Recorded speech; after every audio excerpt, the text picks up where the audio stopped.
Hey everyone.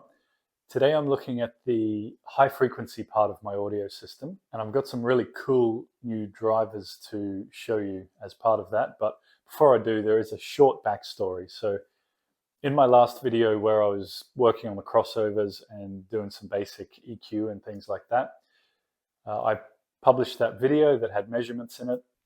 Some guy came into the comments and he was like, "Oh, your measurements look wrong. You should have a look at, you should look into that." And I was like, "Oh, you mean the high frequency?" And he's like, "Yeah, the high frequency." So I'm like, "Yeah, the high frequency." So looking at it, I did have a slightly rising high frequency response. Uh, and, as I always say, I'm not an expert. I'm learning as I go. I thought maybe I just had a sloping high frequency response. Apparently, that's not expected behavior, and it probably should have been tapering off at that point. We're talking like 5 or 6 kilohertz and upwards, right? So I did look into it and I was like, oh, that's weird. So I had two different cables, and it seemed that one of them was introducing this sloping noise. If I've got a measurement of that, I'll throw it up on the screen. So here's one of my measurements from the previous session. In fact, I think this is one of the final measurements once I'd applied some EQ through the whole range. Now, on first glance, it looks pretty good. It's a bit bumpy, yes, but overall pretty flat, which you might think is what you want. But remember that I took these measurements from basically on my couch in the listening position. So this is not a near field measurement just of the speaker. This is measurement of my speaker in my room.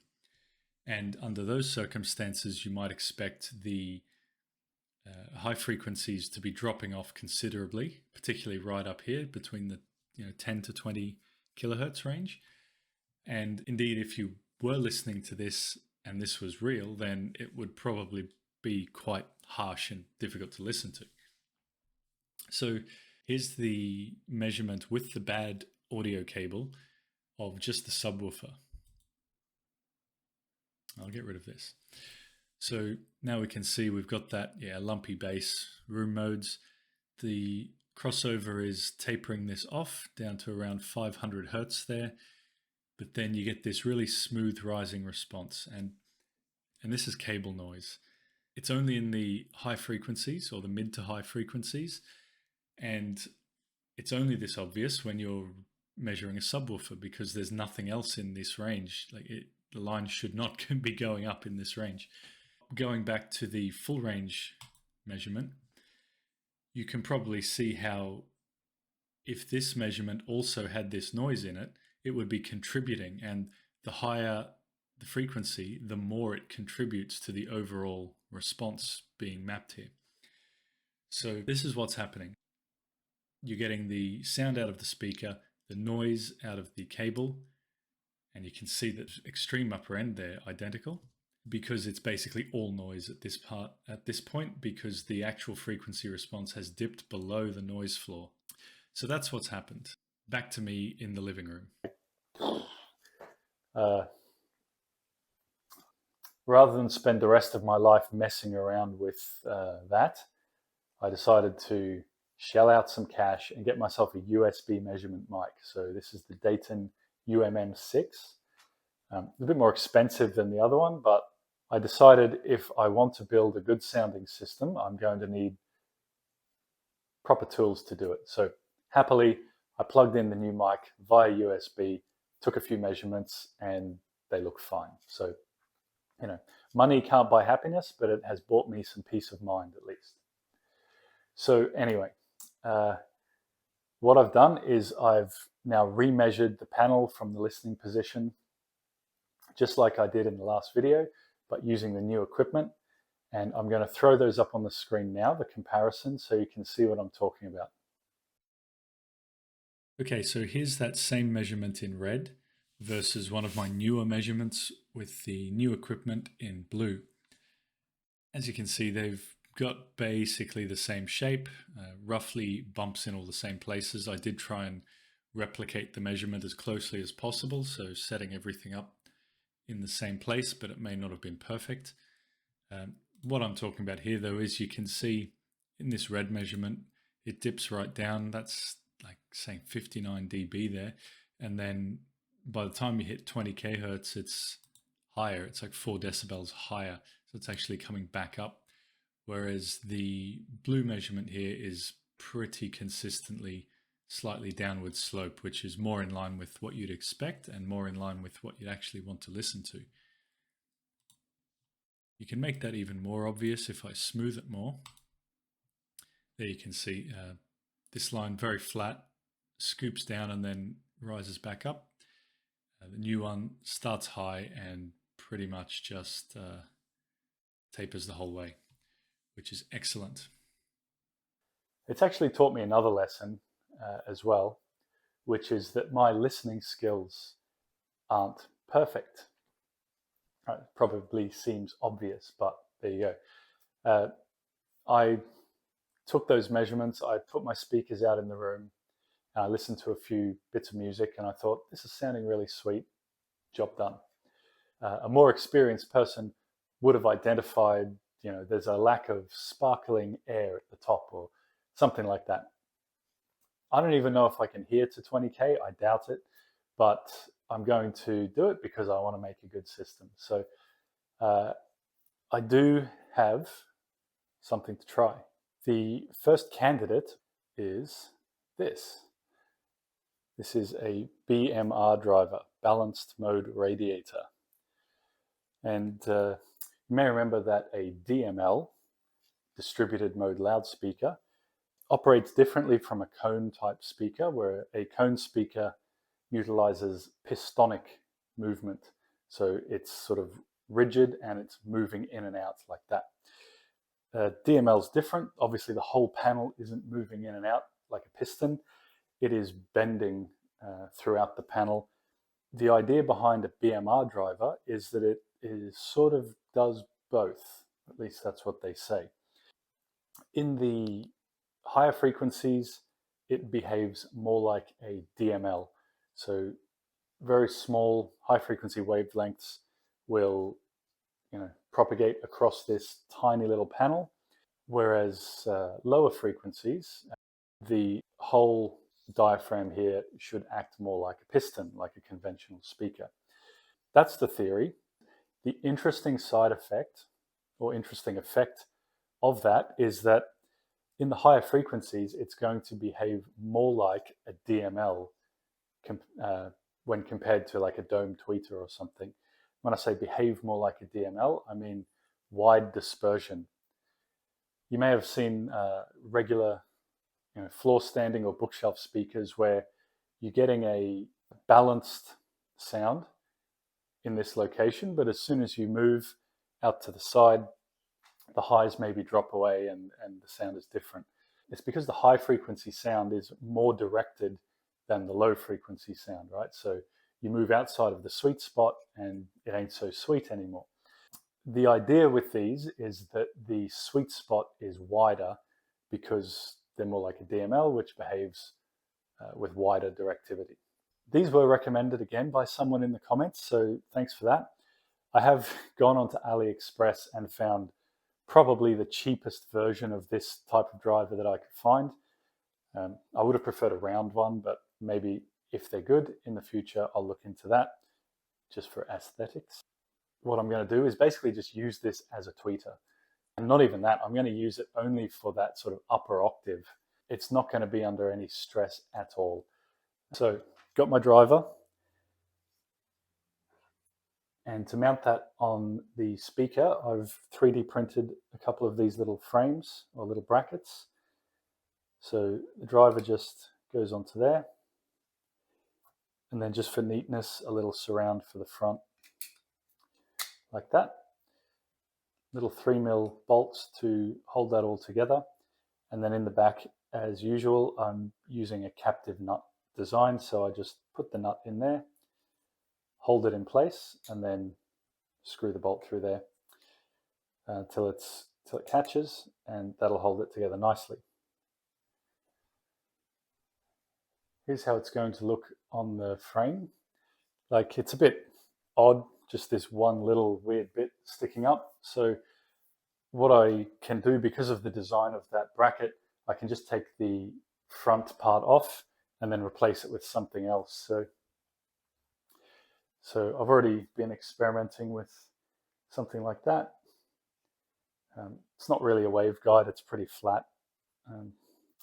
But I'll keep experimenting and come up with something that looks a bit better on the front. But for our purposes today, I think this little bracket is fine. Obviously, there are like holes all around the side here. Actually, I'm not sure if you can see them. There are sort of air gaps there. So I do think this will behave like a dipole as well, exactly as the panel does, which is nice. Basically, I just want something that's similar to the panel rather than having something completely different. Put in a couple of little holes here for the wiring. Come up, you can see the tabs there for the terminals. And then on the speaker itself,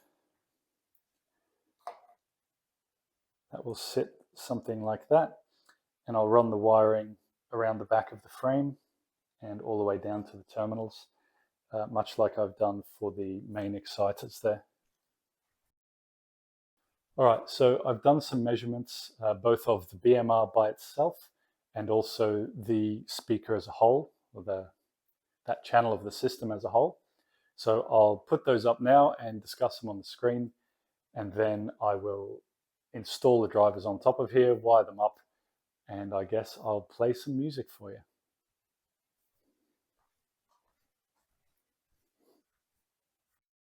Right, so here's a view from 1 kilohertz up to 20 kilohertz. And in green, you can see the panel, the DML panel, and in purple, we've got the BMR driver. I did have the crossover for this set at, I believe it was 9 kilohertz. So right there. The real acoustic crossover point is up here at 10.5 kilohertz, where the panel drops off sharply and then quite a fair bit down from that point on. And all the BMR's really doing here is filling in that hole from 10.5 to 20 kilohertz and smoothing out the overall response. If I make an average there and remove the other two, you can see the effect that it's having there.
So you may have noticed that I haven't once mentioned driver efficiency in this video. So efficiency in this case meaning how much sound the driver can put out, measured in decibels, when 1 watt is delivered into it and measured at 1 meter. So that number in decibels represents the efficiency of the driver. I don't know what it is. I couldn't find it published anywhere. But that's okay, because you know what else I don't know the efficiency of? That panel. Fortunately, as I'm using active electronics, that's not such a big issue, because I can simply fine-tune it by sending more power to one part of the system or another. I'm not at any risk of overloading it, because as I mentioned earlier, I'm only running this in the very high frequency range. So similar drivers from Tectonic Labs are rated from around sort of 100 to 200 hertz up to 20 kHz. I'm only running this from 9 kilohertz upwards at the moment. So it's really just there providing a little bit of extra zing on the top end. Obviously, in those higher registers, there's relatively little energy required. So I don't have any concerns about kind of pushing the driver too hard or anything like that. So there we go. I have done a bit of listening on these, A/B listening, so just unplugging the tweeter, putting it back on, and trying to be a bit more critical about my listening. There's definitely a difference, and it definitely is an improvement to the sound. Time will tell if there are any better options, or if I wake up tomorrow and realize, oh, actually, there's some other glaring problem.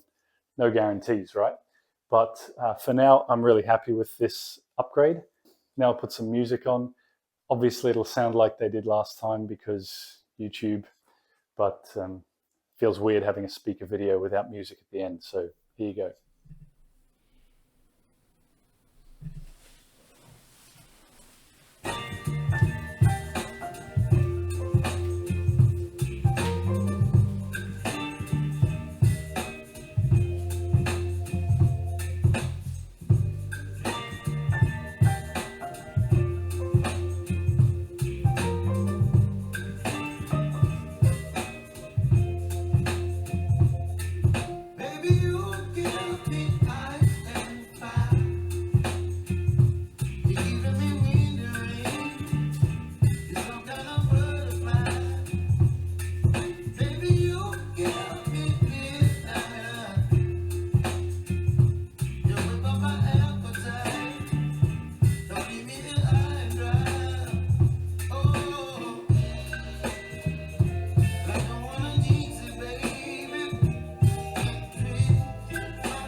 Right on.